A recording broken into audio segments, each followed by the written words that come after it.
Morning. It is July 4th, in the year of our Lord 2024. It is Independence Day.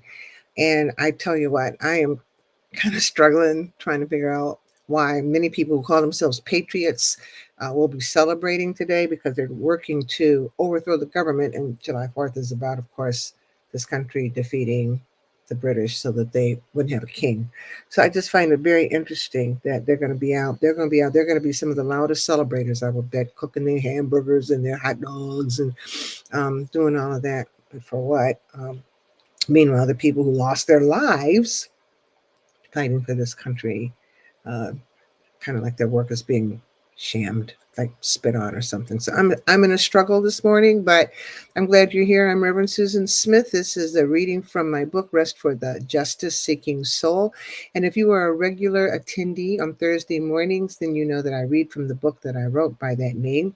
But sometimes I read the meditation that I send out every single Tuesday to people who have indicated that they want to be on it because I keep writing these things. And that book, Rest for the Justice Seeking Soul, has a small number of the meditations, which I love, but I keep doing it and trying to, hoping, praying, claiming that I'll have a second volume soon.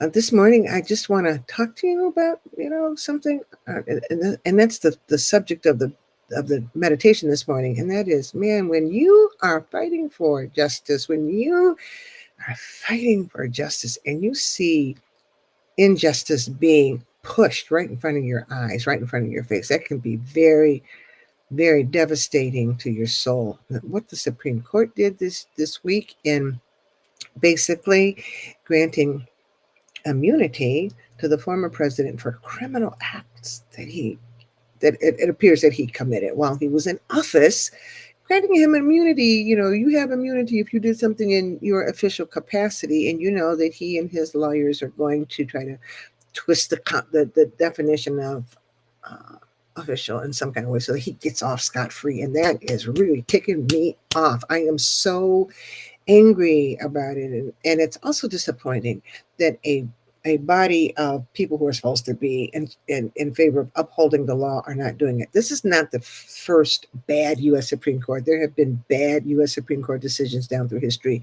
The most popular one, or the most known, probably the Dred Scott decision, where Justice Taney wrote that there are no rights of a black man that a white person is bound to consider. And that's kind of where it feels like we are now. It feels like that these people are angry. People are angry that people of color who have immigrated here, just like they did, have been pushing through and pushing through all of these barriers put up so that all of us would be kept in our place. I call it the shut up and dribble mentality. They just want us to be quiet. They want us to learn white ways, I guess you can say it, but also let us know that you ain't never going to be white. And so it's just frustrating when you are working in the system and you do what you're supposed to do according to what the system says, and then you're still, up underneath somebody's foot. I was appalled, not disappointed, not surprised, but appalled by what the former president said, talking about black jobs. What the heck is that? What is that? That is just so blatantly racist. And you know what else I'm irritated about? That the mainstream media is not talking about how poorly, what a big liar the former president is. They're concentrating on Joe Biden's age. That's a whole other thing. His performance in that debate was not good. But what about all the lies that this guy told? And here's the thing. The former president knows how to work the media, and he's been working them since 2015. I stopped watching CNN in 2015, and I'm about to stop some other places that I watch, and I'm about to get rid of my subscription to the New York Times because it feels like they're complicit. In fact, it feels like all of these media outlets are complicit. I feel like everybody's gotten a promise or has already gotten money, because it's all about money, money, money, money, money. If your ratings go up, if you're a media outlet, you get money, and that is good for those who run the stations, but it's not good for us. Not good for us. And I feel like the media is and has been complicit in everything that's going on. And I'm telling you, I am ticked off about it. But here's the thing. If you are in any oppressed group, you have always had to fight for justice. You have always had to fight for what is rightfully yours, not your civil rights, but your human rights and your citizen rights. As American citizens, there are things that we are entitled to according to the Constitution, which, of course, again, they are trashing while they lift it up. Our Constitution says, our Constitution says, they're just trashing it. And they're also using Christian, I'm a Christian, but you can't be a Christian and never lift up or do what Jesus said to do. I'm just saying. And so it is really, really, really irritating me that the media keeps on talking about Biden. Goodness. So who you going to get? They want to replace him. Who you going to get? Who you going to get at this late date? Who are you going to get? And I think, I don't know. I'm just upset about the whole thing. No, I'm not a politician, and there may be a way to, in midstream, get somebody else. But other times in our history, when a candidate has disappointed or frightened its party, there have been mad rushes to try to replace that person, and I don't think it's really worked out. So I don't know what's going to happen right now. But I do know this. That this country cannot stand another term of the former president. We cannot do it. Heritage Foundation, Project 2025, they have already put the wheels in motion. And if you haven't notice this, that they are cocky. They think that they are going to win. And the only way that they don't win is if we, the people, show up in massive, massive, massive, massive numbers and vote that clown out of our lives. Do you hear what I'm saying? Vote him out. And it's a difficult thing to do, but that's the only thing that's going to save us. It's our voting in mass numbers. Some people say, I'm not going to vote. That means you're voting for the other person. Some people say, I'm going to vote third party. You're voting for the other person. I just can't. I hope that you see the light. I hope that people see the light. And better than that, I hope people like the rights that we have as Americans. Now, we as Black people have had our rights, compromised since we've been in this country, but having what we have is better than what they want to do. They want to have all of the power concentrated in the person of the president. And if that guy gets into office, we're all meat. We're chopped liver because this is a guy who ordered one of his officers, one of his cabinet members during the Black Lives Matter movement to shoot the protesters. This is a guy who loves the dictators, Putin and Kim Jong-un and the dictators. He loves them. Those are the strong men. And it was very interesting that the media did not cover this week how Trump's plane and Putin's plane were sitting side by side on a tarmac in Texas. They didn't even touch it. I'm pissed. I'm really pissed. But I know this, that we are not the first group of people who have had to fight injustice. Our ancestors, whoever you are, if you are an oppressed people or a member of a marginalized, a non-white group, a non-male group, you know what this is like. Women know what it's like. If that guy gets into office, we are horse meat. I'm telling you, you have to really talk about, lift up, look at, and see what's at stake.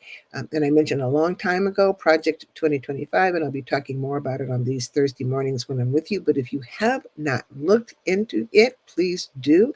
And I'm hoping that the things that I lift up will help you to see what's going on. But there is a lot at stake.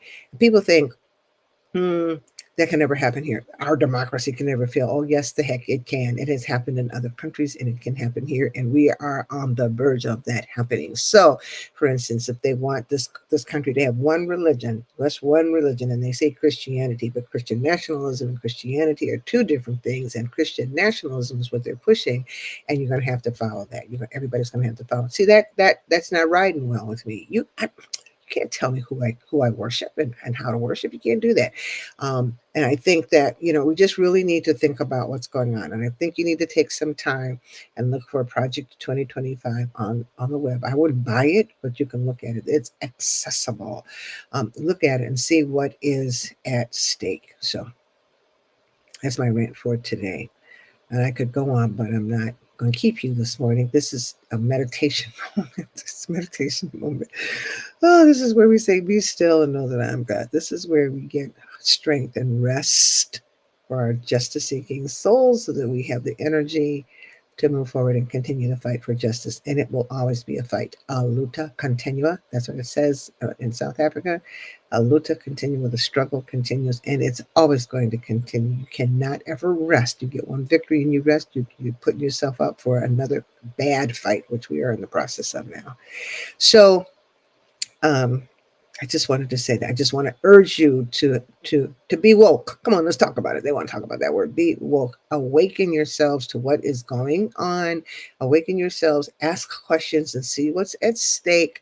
Awaken yourselves and maybe do a little reading and see how authoritarianism has happened in other countries, including Germany, including Italy. Just look it up. Just look it up because we're following the pattern. This country is following the pattern, and those guys know the pattern too. Please understand, it is all connected. They know what they're doing. They've been planning it for a long time. And if we do not wake up and grab hold of the truth and vote in the name of truth, we're going to be jacked up, and it's going to be for a long time. Not just us, our lives that are going to be messed up, but our children's lives, our grandchildren's lives, our great-great-grandchildren's lives. Unless some kind of miracle comes where somebody can undo what the Supreme Court has done. We are horse meat. So just wanted to share that with you. So anyway, welcome. Thank you for being with me this morning for a reading from my book or from my weekly offering of meditations. And this week's meditation I entitled Managing Disappointment and Keeping Hope in the Presence of God. And it reads, in the Psalms, you see the writers asking God how long their suffering will last.